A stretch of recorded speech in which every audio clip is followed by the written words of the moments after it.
Hello बच्चों, last video में हम लोगों ने ये जाना कि रदरफोर्ड अपने दो स्टूडेंट के साथ में अल्फा पार्टिकल के स्कैटरिंग करते हुए एटम के भीतर न्यूक्लियस की खोज की और उन्होंने अपने उस खोज को न्यूक्लियर मॉडल ऑफ एटम नाम दिया। उसमें कुछ कमी पाई गई, कुछ सवालों के जवाब वो नहीं दे सके और इसी वजह से उसे उस समय के लिए खारिज मान लिया गया। उस समय के लिए उसे सही मॉडल नहीं माना गया और उसमें खास करके दो ड्रॉबैक्स आए, दो सवाल खड़े हुए जिनका जवाब, जिसकी व्याख्या वो रदरफोर्ड नहीं कर पाए थे। तो कुछ कमी रह गई और उसे सुधारने के लिए फिर 2 साल बाद 1913 में नील्स बोर मॉडिफिकेशन करते हुए एक मॉडल दिए जिसे बोर मॉडल कहा जाता है। तो हम उसी बोर मॉडल को समझने से पहले कुछ डेवलपमेंट, कुछ थ्योरी और कुछ आवश्यक जानकारी हम कर ले रहे हैं ताकि बोर मॉडल हमें अच्छे से समझ में आए।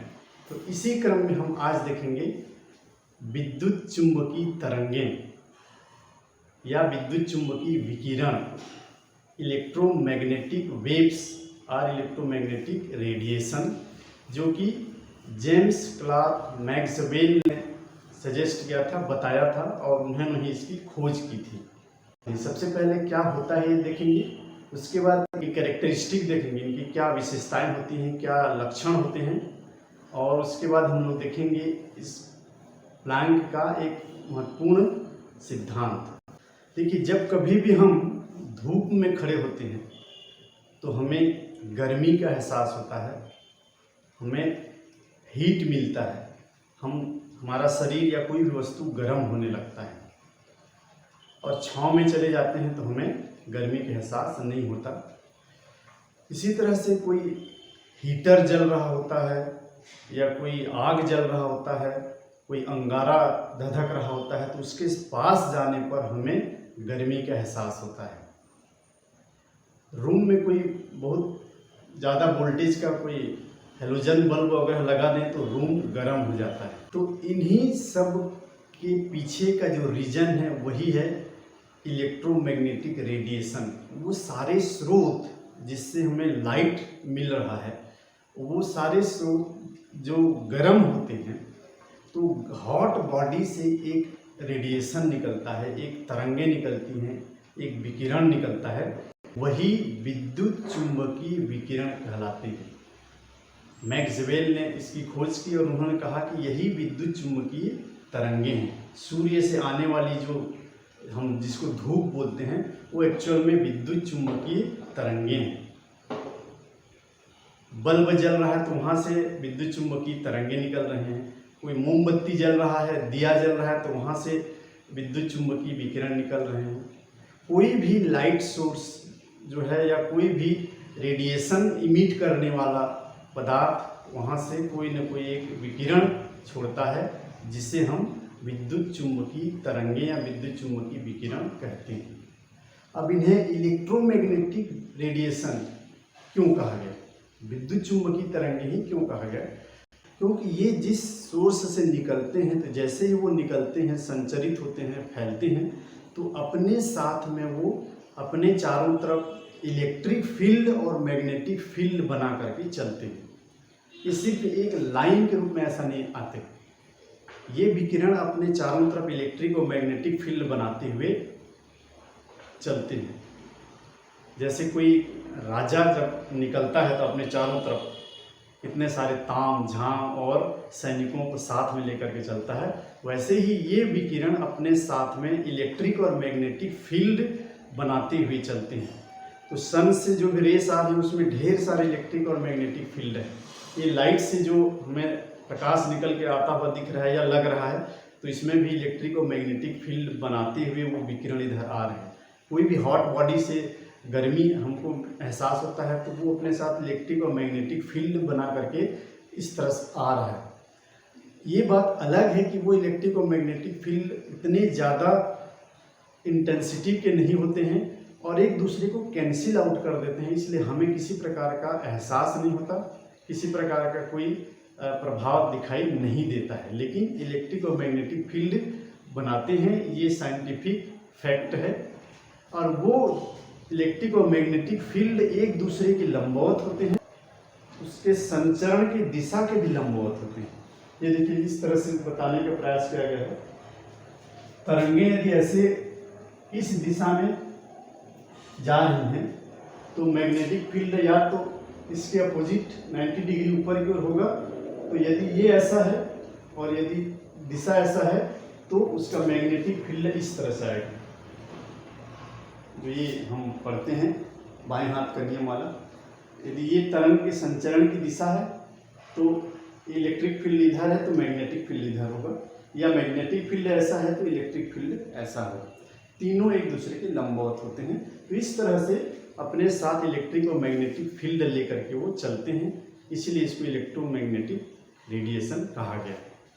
अब दूसरा, ये किसी दूसरे सोर्स से निकलने वाले इलेक्ट्रिक और मैग्नेटिक फील्ड से डेविएट नहीं होते।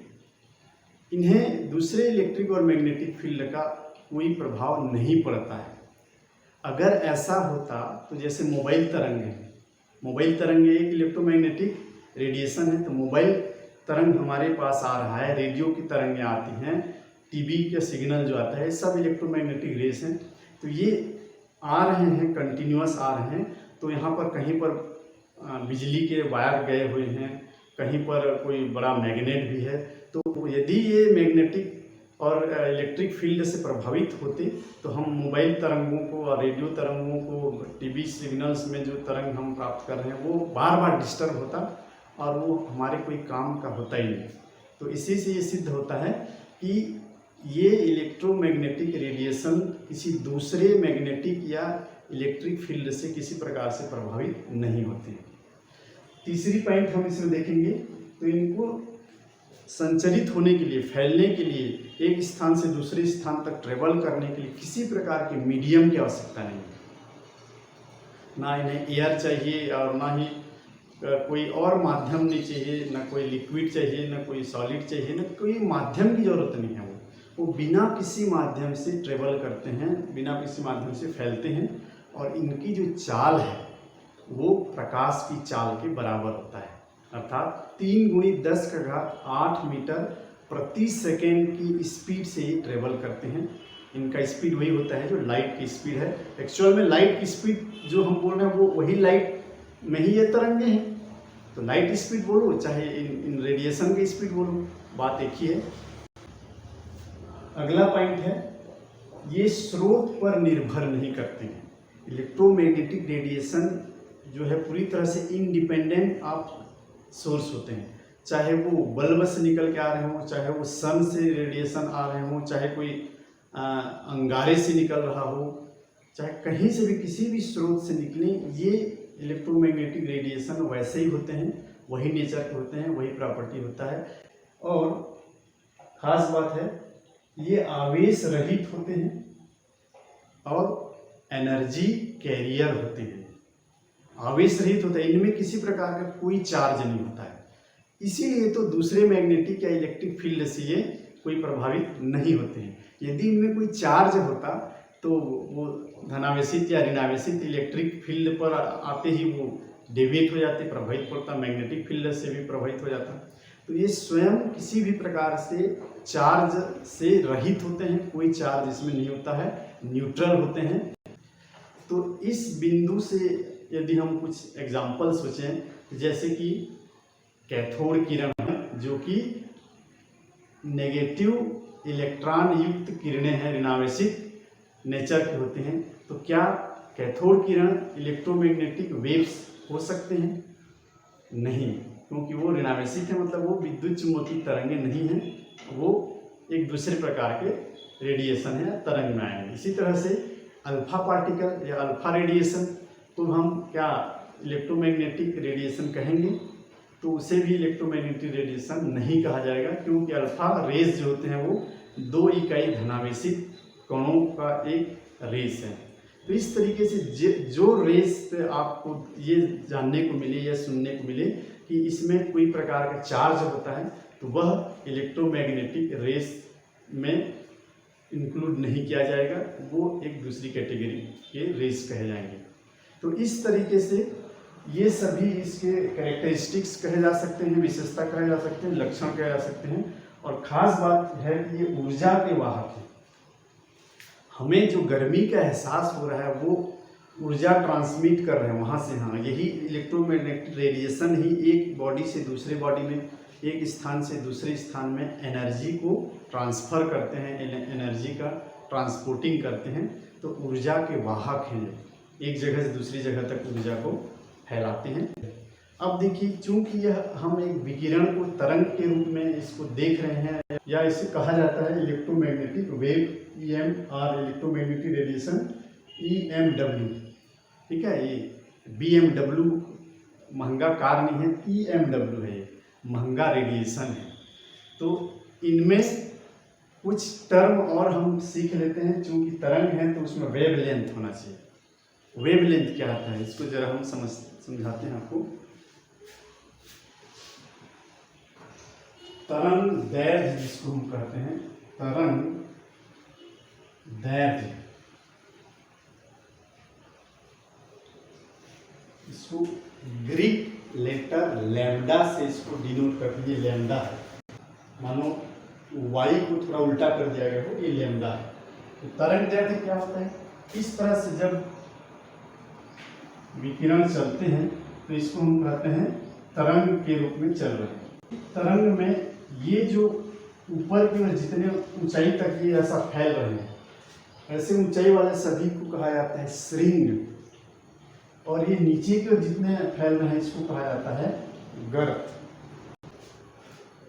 श्रृंग, क्रिस्ट और गर्त, थ्रस। तो श्रृंग और श्रृंग, दो श्रृंगों के बीच की दूरी भी लैम्डा कहलाता है, तरंग दैर्घ्य कहलाता है। या दो गर्तों के बीच की दूरी को भी हम तरंग दैर्घ्य की लंबाई कहते हैं। अर्थात ये वेव का लेंथ है, कितनी लेंथ इसकी वेव की है और कितने दूर तक ये फैल सकता है। या तीसरे तरीके से बोला जा सकता है, इस तरह से यहाँ से लेकर के यहाँ तक का, जिसमें एक श्रृंग एक गर्त सम्मिलित हो, इसको भी बुला सकता है। फिर यहाँ से लेकर के यहाँ तक। तो कहने के मतलब इसको तीन तरीके से हम निकाल सकते हैं। दो श्रृंग के बीच की दूरी, ये भी लैम्डा है, या तो इस तरह से हम मेजर कर सकते हैं। या दो गर्त के बीच की दूरी, ये भी उतना ही रहेगा। या इस पॉइंट से लेकर के इस पॉइंट तक, जिसमें एक श्रृंग और एक गर्त सम्मिलित हों, और यहाँ से यहाँ तक का ये लेंथ, ये तीनों हमारा जो है लैम्डा को ही डिफाइन करते हैं। तरंग दैर्घ्य इसी को हम कहते हैं। तो जिसकी वेव लेंथ जितनी बड़ी होगी वह उतना ही ज़्यादा दूर तक फैलेगा। ठीक, ये हो गया तरंग दैर्घ्य। और इसकी जो मापन की इकाई है वो नैनोमीटर हो सकता है, मीटर हो सकता है, सेंटीमीटर हो सकता है, एंगस्ट्रॉम हो सकता है। इतनी सारी इसके यूनिट हैं। और इनमें इंटर कन्वर्जन कुछ इस तरह से होता है। एक एंगस्ट्रॉम जो होता है वो 10 नैनोमीटर के बराबर होता है।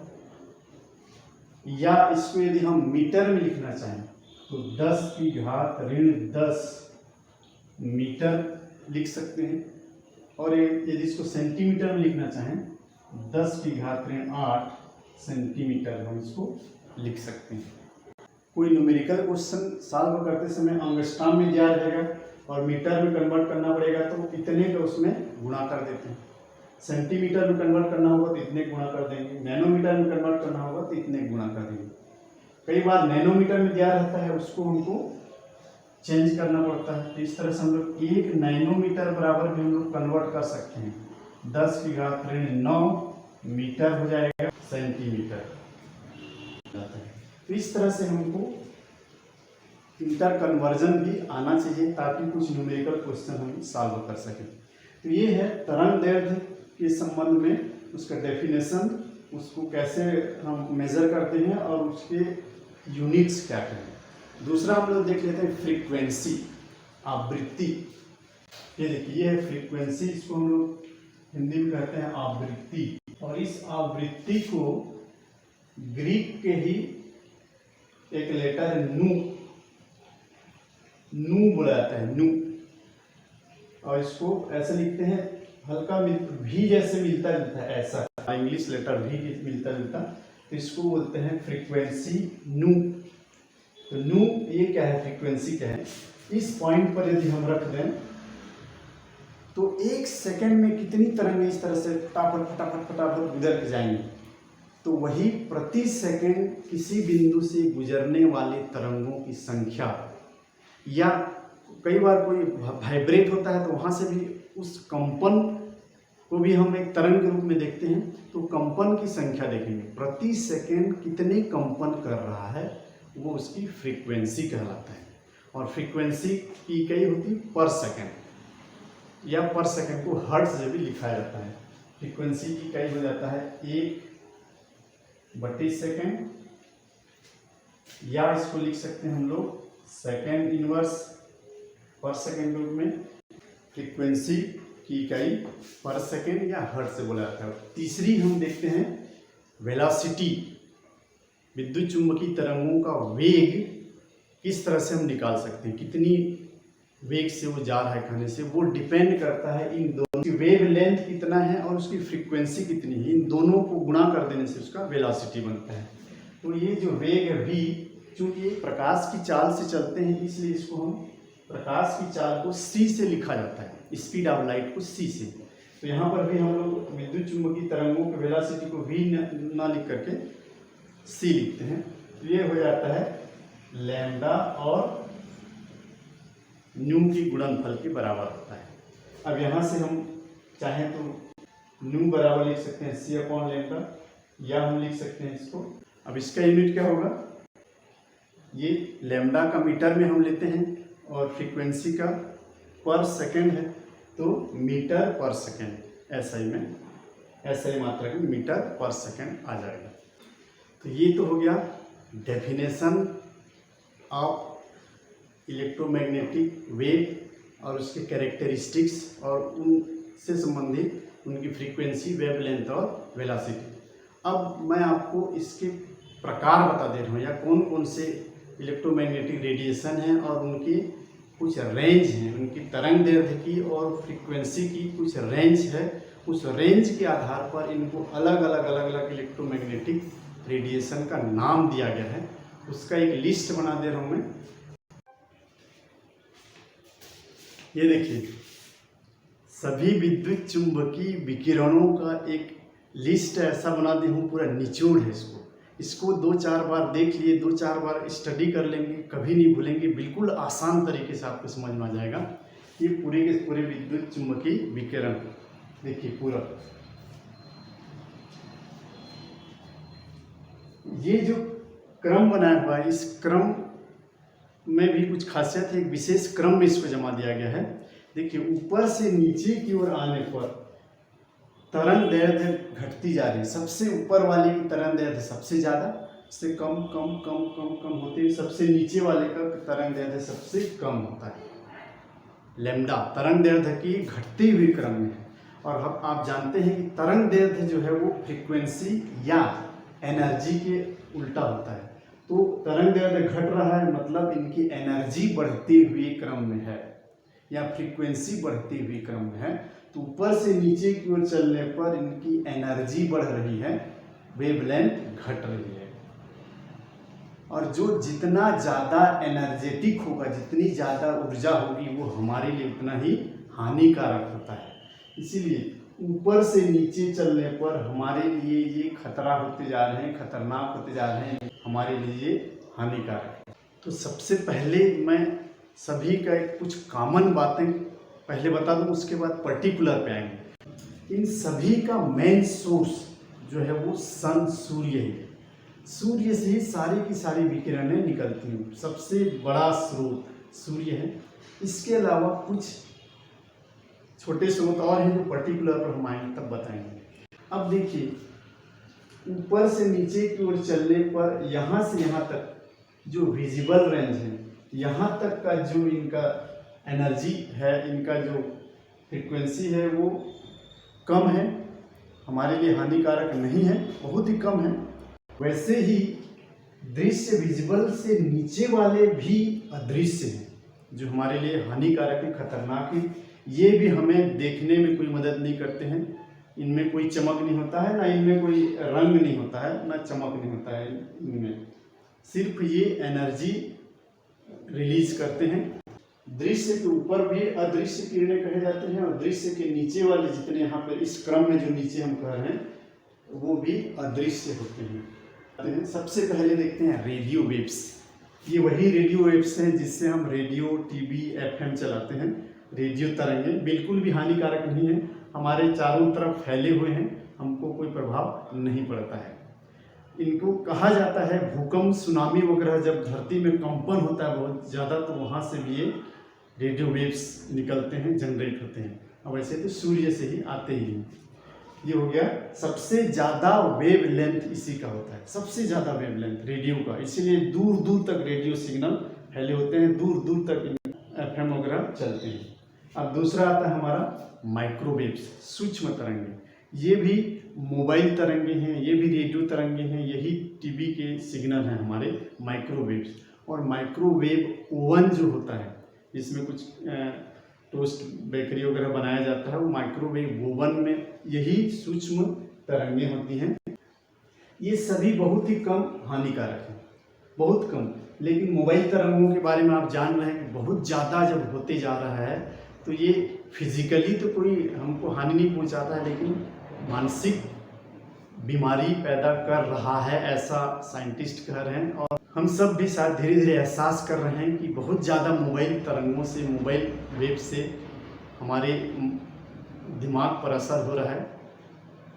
अगला है हमारा इंफ्रारेड, अवरक्त किरणें, सन से आती हैं। इसके अलावा अधिकांश बल्ब से भी ये अवरक्त किरणें निकलती हैं।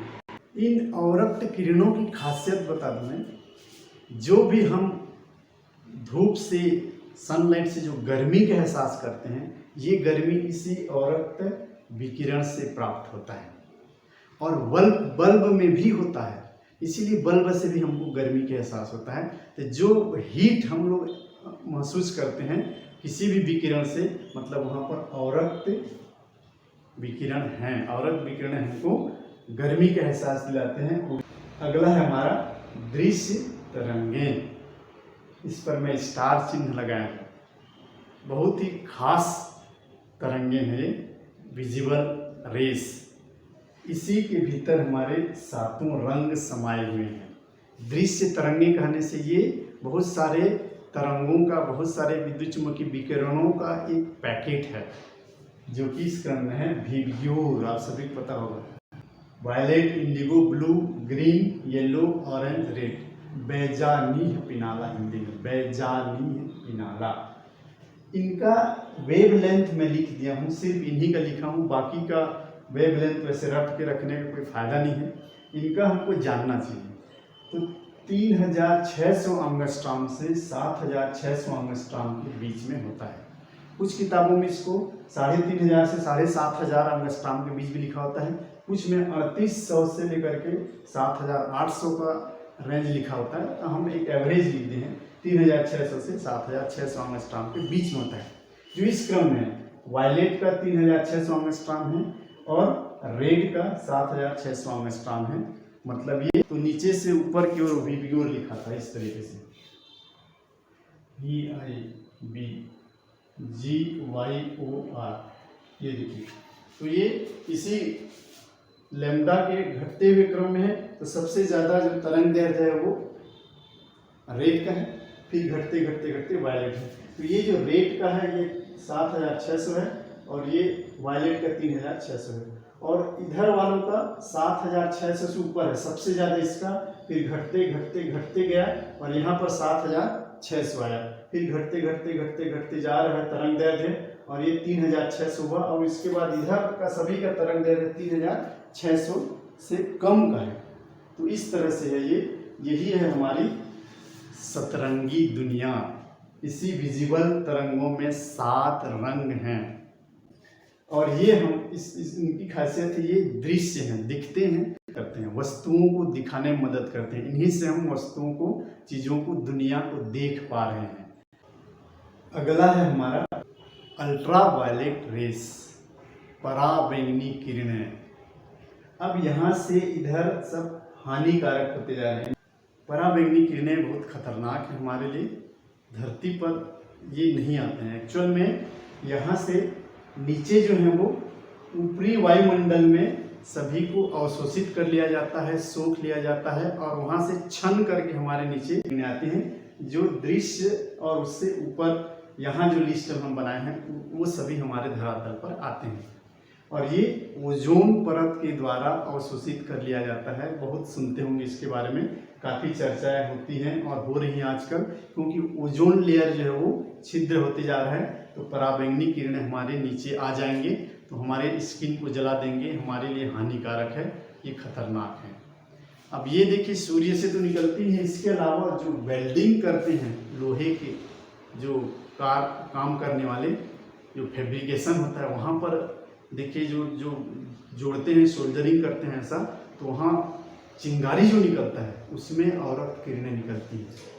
इसी से बचने के लिए वो वहाँ पर एक कांच अपने आँख के सामने लगाते हैं, ब्लू कलर का या काले कलर का, ताकि उसका जो इफेक्ट है वो आँख में डायरेक्ट न जाए। इसके अलावा ट्यूबलाइट और CFL से भी ये अल्ट्रावायलेट रेस निकलती हैं, लेकिन उसे बाहर आने नहीं दिया जाता। आप ट्यूबलाइट और CFL को यदि फोड़ के देखेंगे तो अंदर एक सफ़ेद कलर का एक चूर्ण या एक लेप लगा होता है जो कि सीरियम ऑक्साइड होता है। यही सीरियम ऑक्साइड बल्ब, ट्यूबलाइट और CFL से निकलने वाले अल्ट्रावायलेट रेस को एब्जॉर्ब कर लेते हैं और बाहर आने नहीं देते हैं। अब अगला हमारा एक्स किरणें, एक्सरेस। ये वही एक्सरे है जो हम एक्सरे कराने जाते हैं। चलो कुछ भी हो गया हड्डी में या कहीं पे कुछ मसल्स में कुछ हो गया तो एक्सरे करा लेते हैं। ये भी खतरनाक है, तो फिर हम इसका उपयोग क्यों करते हैं, कैसे करते हैं? तो ये बहुत ही कम समय के लिए, कुछ सेकंड के लिए हमारे शरीर पे डाला जाता है और हमारे अंदर हड्डियों का, मसल का कुछ फोटो बना करके दिखा देता है। जो भी प्रॉब्लम होता है शरीर में, डॉक्टर्स उसको देख लेते हैं। तो ज़्यादा समय तक हम अपने शरीर में इसको डाल दें तो ये बहुत ज़्यादा हानिकारक है। बताया गया है कि हमारे ब्लड में जो WBC होते हैं उनको मार देते हैं, तो हमारी प्रतिरोधक क्षमता कम हो जाएगी, खत्म हो जाएगी। इसलिए यह एक खतरनाक किरण है। उसके बाद है गामा रेस। ये देखिए गामा एक्चुअल में वाई नहीं है, ये हमारा इंग्लिश लेटर वाई नहीं है, ये ग्रीक वर्ड गामा है, लगभग वाई जैसे दिखता है। हम याद रखने के लिए, दिमाग में बैठाने के लिए ट्रिक के लिए XY बोल दिए, याद रखने का तरीका देते हैं। तो गामा रेस ये भी बहुत ज़्यादा हानिकारक है, बहुत ज़्यादा। अल्फा बीटा गामा जो कि ये रेडियो एक्टिव पदार्थों से भी निकलते हैं, पता है, नाभिकीय विखंडन से, सूर्य से तो आते ही हैं, इसके अलावा रेडियो एक्टिव पदार्थों से निकलते हैं, बहुत ज़्यादा हानिकारक हैं। और लास्ट में है हमारा कॉस्मिक रेस। अब ये जब बहुत ज़्यादा है, बहुत ही ज़्यादा हानिकारक है, तो ये तो होगा ही, लेकिन इसके लिए खास बात यह है कि ये सूर्य के अंदर ही रहते हैं, सूर्य से बाहर नहीं निकलते हैं। कॉस्मिक रेस इमिट होने के लिए वहाँ का टेम्परेचर 10⁸ डिग्री सेंटीग्रेड या उससे अधिक होना चाहिए, जो कि सूर्य के भीतर में ही है। तो कॉस्मिक किरणें बाहर नहीं निकलती हैं, सूर्य के भीतर ही होती हैं, लेकिन हाँ होते हैं, उनके लिस्ट में हम आपको यहाँ पर बता दिए हैं। और चूंकि सूर्य से बाहर नहीं निकलते हैं, इसीलिए बहुत सारे बुक्स में आपको कॉस्मिक रेस इस लिस्ट में नहीं दिखेगा, लेकिन नॉलेज के लिए हमको जानना चाहिए। तो इस तरीके से ये हमारे सभी प्रकार के विद्युत चुम्बकीय तरंगे, उनके कहाँ ये पाए जाते हैं और इनका क्या उपयोग है, ये हमने इसको देखा। और ये सभी देखिए यहाँ से यहाँ हमारे ऊपरी वायुमंडल में ही अवशोषित हो जाते हैं, कुछ ओजोन लेयर के द्वारा, कुछ नाइट्रोजन गैस के द्वारा, तो कुछ निष्क्रिय गैसें जो अपर वायुमंडल में होते हैं, वहाँ इन सभी को रोक लिया जाता है। और इसी वजह से ही हमारे धरातल पर जीवन संभव है। अगर ये अदृश्य किरणें जो कि उच्च